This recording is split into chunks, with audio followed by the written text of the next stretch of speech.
गरीबों के लिए कुछ करना, अपंग लोगों के लिए कुछ करना, विधवाओं के लिए कुछ करना, वृद्ध लोगों के लिए कुछ करना। लेकिन एकमात्र आश्रम बिजनेस है जहाँ पे कुछ भी भेदभाव नहीं होता है। हर वो महिला आगे बढ़ सकती है जिसके अंदर आगे बढ़ने की इच्छा हो। तो जोरदार तालियां हो जाए हमारे इस खूबसूरत सिस्टम के लिए, जहाँ पे हम लाखों लोग रोजगार अपने लिए खड़ा करते हैं, अपने बच्चों का भविष्य बना रहे हैं। दूसरा कारण क्या है साथियों, क्यों आश्रम बिजनेस महिला सशक्तिकरण के ऊपर काम कर रहा है? सच बता रही हूँ, मैं अपना ही एग्जाम्पल दूंगी। एकमात्र यही बिजनेस है जो घर में रहकर हम आसानी से कर सकते हैं।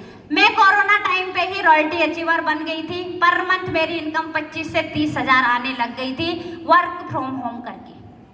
कोई भी काम ऐसा बताओ साथियों कि हम घर में रह के कर सकते हैं, पॉसिबल ही नहीं है। 5,000 की नौकरी के लिए भी मैंने लोगों को पेट्रोल पंप पे काम करते हुए देखा है, लोगों को शोरूमों में काम करते हुए देखा है, 9 से 5 की ड्यूटी करते हुए देखा है।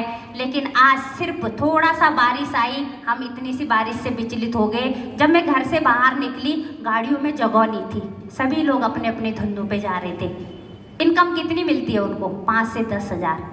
एकमात्र ये बिजनेस है जहाँ पे हम घर में बैठ के आसानी से काम कर सकते हैं, अपने बच्चों के साथ रह के। मुझे इस बिजनेस की ताकत उसी दिन समझ में आई जब भैया ने कहा कि बोली इस काम में आप अपने बच्चों को डिस्टर्ब किए बिना, अपने घर बार को डिस्टर्ब किए बिना, अपने बच्चों को देखने के साथ साथ आप इस बिजनेस में बड़ा काम कर सकते हैं। एकमात्र यही इंडस्ट्री है जो हमें घर में बैठ के लाखों की इनकम दिला सकता है। और आज एग्जाम्पल यहीं पे बैठे हुई बहुत सारी महिलाएं हैं। कहीं हो सकता है ऐसा कि घर में बैठ के लाखों की इनकम मिले? पॉसिबल ही नहीं है।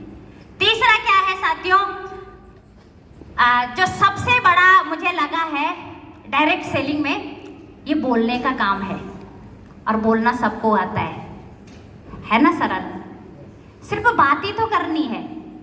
ऐसा भी नहीं है कि कोई अलग सा कोर्स करना है या कोई ऐसी भाषा सीखनी है।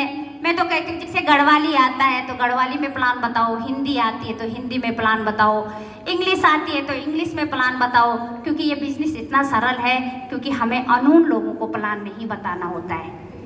हर एक व्यक्ति अपने रिलेटिव को ही प्लान बताता है, अपने आसपास के लोगों को ही प्लान बताता है, अपने सगे संबंधियों को ही प्लान बताता है। और हमारे सगे संबंधी हमारे ही जैसे होते हैं। मानते हैं ना? कितना शानदार बिजनेस है। सिर्फ बोलने का बिजनेस है। और ये कॉन्फिडेंस मुझे भी हुआ था जब ये बोलने का बिजनेस है तो बोल